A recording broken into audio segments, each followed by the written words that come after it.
Olá, meu nome é Anderson Henrique da Costa, eu sou graduando do curso de Engenharia Civil pela Universidade Unopar de Londrina e venho apresentar a defesa da minha monografia, que tem como tema as manifestações patológicas devido ao recalque diferencial das fundações. Bom, o monitoramento dos recalques está diretamente ligado a questões de segurança e durabilidade das estruturas. Portanto, a identificação de suas causas é muito importante, pois somente após o cessamento do recalque é possível tratar os danos causados pelo mesmo, reestabelecendo a segurança da edificação. Essa imagem representa um pouco o comportamento das estruturas que sofrem recalque. A estrutura 1 representa um recalque uniforme e a figura 2 representa um recalque diferencial com distorção uniforme, que gera uma irregularidade nos esforços solicitantes.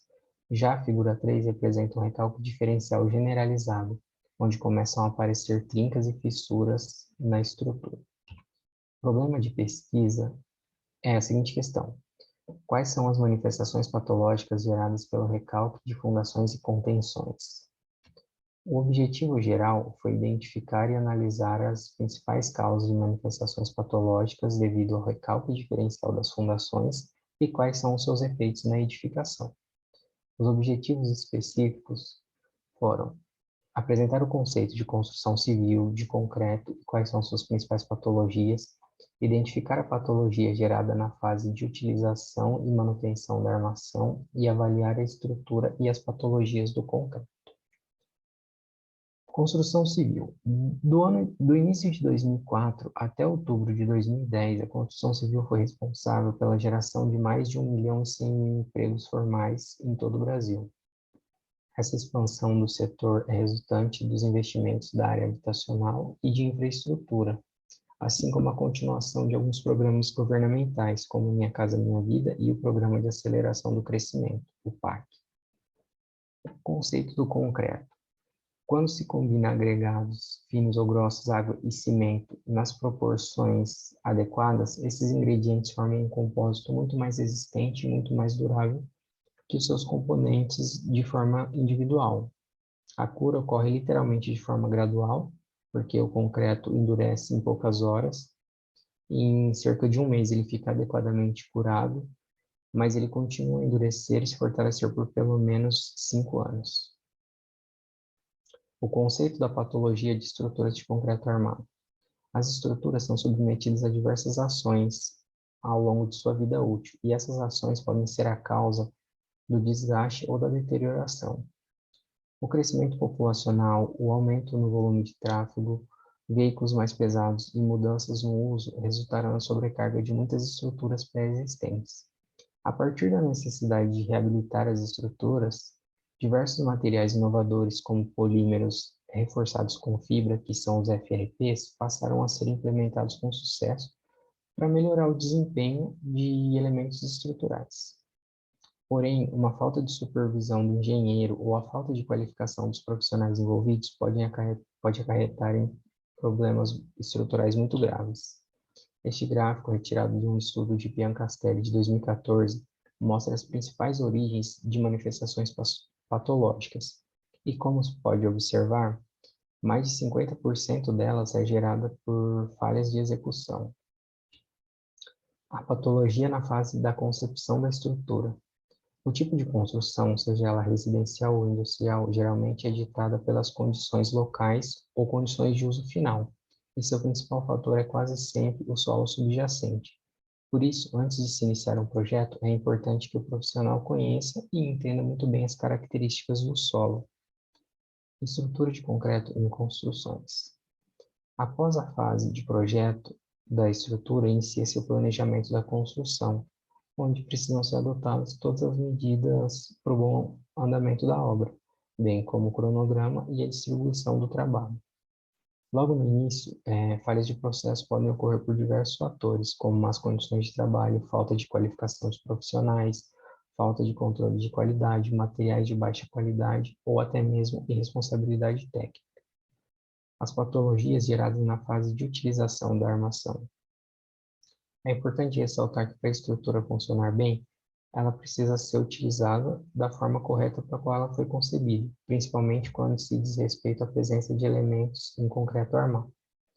O planejamento de manutenção periódica deve ser observado especialmente em questões que são ou podem ser desgastadas, de modo a evitar sérias manifestações patológicas e até mesmo a ruptura da estrutura.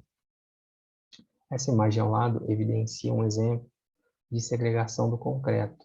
Essa patologia é mais conhecida como bicheira e nada mais é do que esses espaços não preenchidos que ficam entre os agregados. Efeitos de recalques em estruturas. Os efeitos dos recalques nas estruturas podem ser classificados em 3 grupos. São danos estruturais, que ocorrem em pilares, vigas e lajes, danos arquitetônicos causados à estética da construção, como trincas em paredes e acabamentos, e danos funcionais, que afetam o funcionamento da estrutura, como, por exemplo, o emperramento de portas e janelas. De acordo com uma extensa pesquisa, os danos funcionais dependem principalmente da grandeza dos recalques totais. Já os danos estruturais e arquitetônicos dependem essencialmente dos recalques diferenciais específicos. A deformação do solo sob a ação de forças externas é o problema de maior importância para os projetos de fundações e estruturas, e os fatores que vão determinar a durabilidade e o bom desempenho dessa estrutura não são especificamente as tensões no solo, mas as deformações das bases ou recalques das fundações. Os recalques totais, embora sejam significativos, adquirem uma importância secundária relativamente à magnitude do recalque diferencial e do seu consequente desaprumo. Os recalques diferenciais podem ser acompanhados ou não de distorção. Sendo assim, as consequências mais graves para a estrutura podem ocorrer em movimentações mais próximas das de corpo rígido, e essa informação é condizente com a hipótese de que o recalque provém das camadas mais profundas. É importante garantir que o problema seja atacado na origem. O problema precisa ser solucionado na origem, por isso que é muito bom conhecer todas as características. Eu trouxe um exemplo do que pode acontecer com a sua estrutura quando ela sofre um recalque. E o que pode se concluir com esse estudo é a necessidade de uma investigação geotécnica prévia para se conhecer as características do solo em que se está trabalhando, para evitar a ocorrência de recalques indesejáveis, para garantir o bom desempenho da fundação e a segurança da edificação, e também para evitar problemas ambientais, já que o ramo da construção civil é o ramo que mais agride a natureza, e existem muitos casos em que a reparação de trincas e fissuras já não é mais compatível com o custo dessas edificações. Além disso, é importante que se construa de maneira eficaz, mesmo que para isso seja necessário um maior investimento inicial. Os profissionais que estão preocupados em entender essas patologias e quais são suas origens, precisam compreender alguns problemas que estão diretamente relacionados ao concreto e identificar o método ideal a ser empregado para a prevenção ou reparo da edificação. Aqui eu apresentei algumas das referências que eu utilizei, foram as 5 principais, mas a minha monografia eu apresento mais algumas, mas eu acredito que essas sejam as mais relevantes. Bom, eu acredito que seja isso. Muito obrigado a todos. Até mais.